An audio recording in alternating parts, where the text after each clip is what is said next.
Hi YouTube, and welcome back to the channel. For them who don't know me, as probably most of you probably do if you're watching the channel, I'm Danielle. But if you're coming across this video for the first time, I'm better known as Danielle Happy Medium in the mediumistic or mediumship arena or industry, whichever sort of label or terminology you want to put on. I want to welcome you first to joining me and to have a look at the video content that I'm going to talk about today.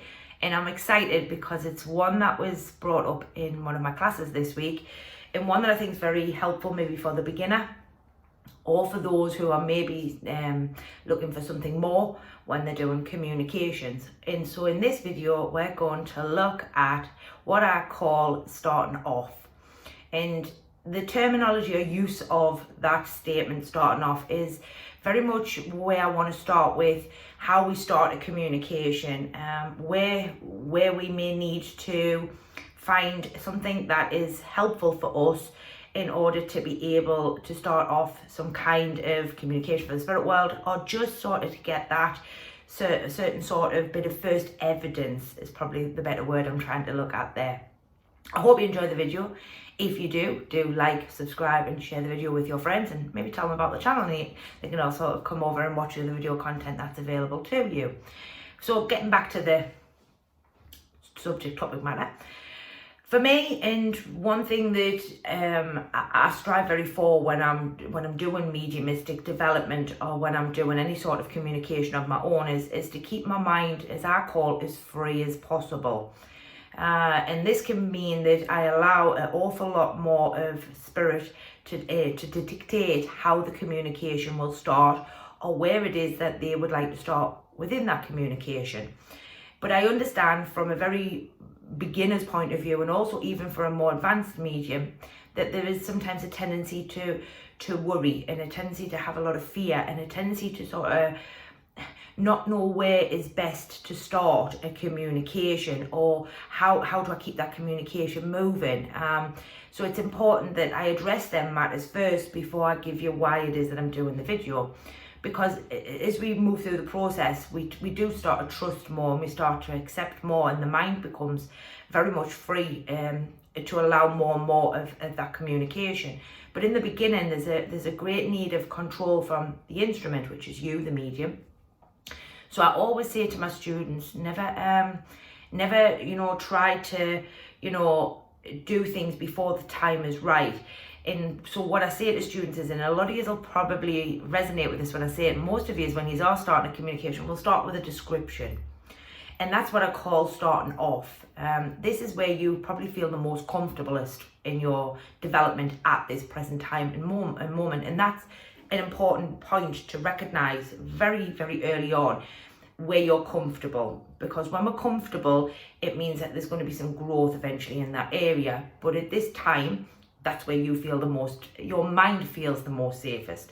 And we have to make sure that we don't push the mind too quick, because if we push the mind a little too quick, it can really sort of close on us. As I give a demonstration or a sort of an example to my students, when we first start doing communications, your mind is like that. Then what happens is then we start to look for something to start with, sort of description. So straight away we put the mind like that. And then if we get a couple of bits of fear, other things, the mind sort of goes very much like this. So what we always want is to crack the mind, as I say, and keep the mind permanently open. Even when, we're starting off in a certain area, or we've had a no, or we're still a little fearful, or whatever it may be. So it's important that we recognize when we're starting off that description is allowing this mind to stay relatively quite open. And I'm not a big fan of descriptions, I'm going to be honest. But I appreciate and I understand that the reasons and the logic and the intelligence and the science of the mind and the understanding of the intelligence that we're working with, and as to why students maybe go there. So it's important that we recognize that point straight away before we even try to sort of look to implement new things or allow our minds to be even freer than what they are.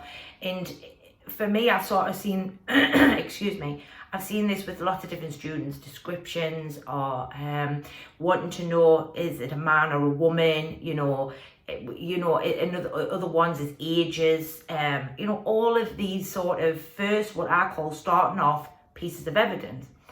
And through my own development of my awareness and my ability, I've recognised that my start-offs have changed massively over the years. First off, I used to do a lot of what you did, descriptions. Yeah, I can put my hands in the air and say that one. I have no problem with that, I have to be honest. Then I went from wanting to know who the person was. So this is where the relationship kicks in.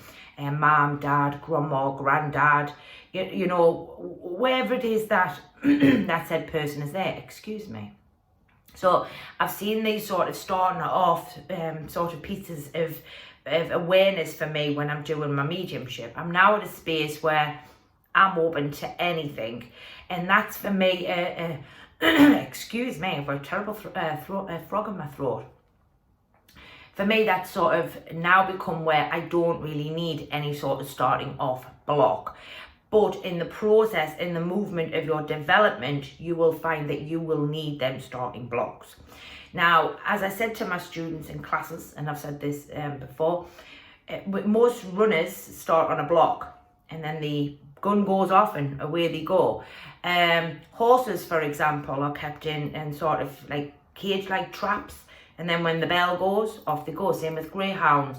So there is a logical awareness or understanding or science as to why a lot of people need them starting blocks, or why it is that your starting block will be there for you.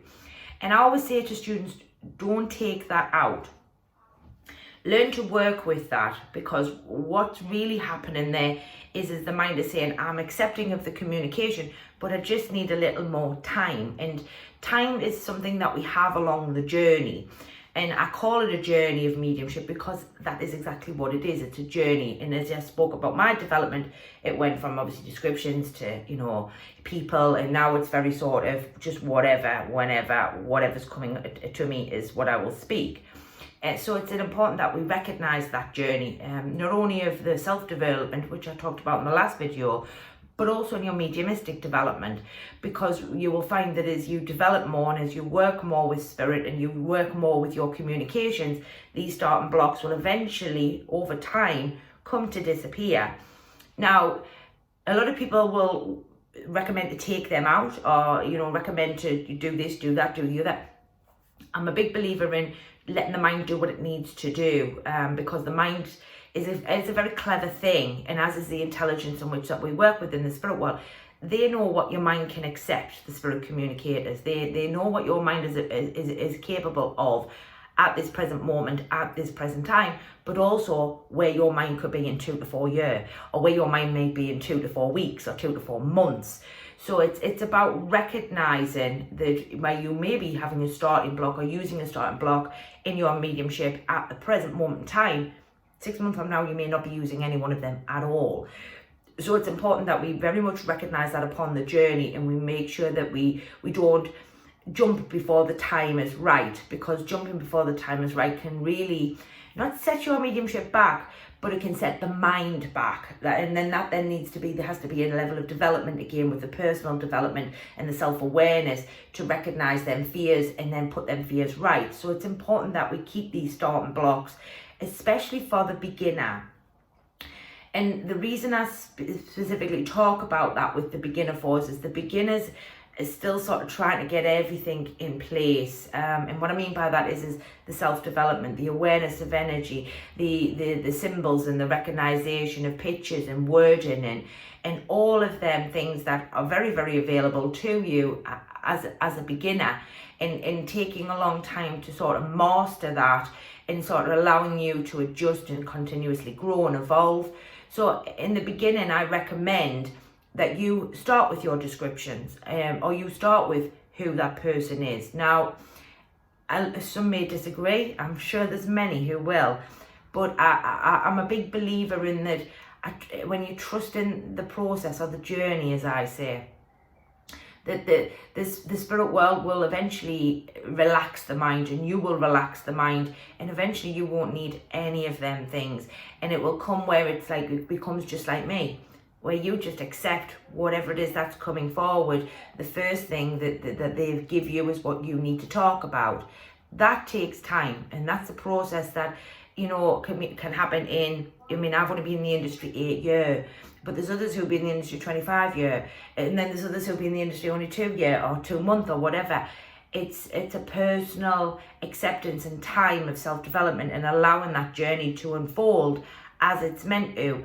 And so for me, it's important that I speak about this topic today, because I seen it in my classes actually this week, where there's a lot of use of people starting in a specific area or wanting a specific piece of evidence. So again, like I say, relationships, descriptions, whatever it may be, in order to start that communication off.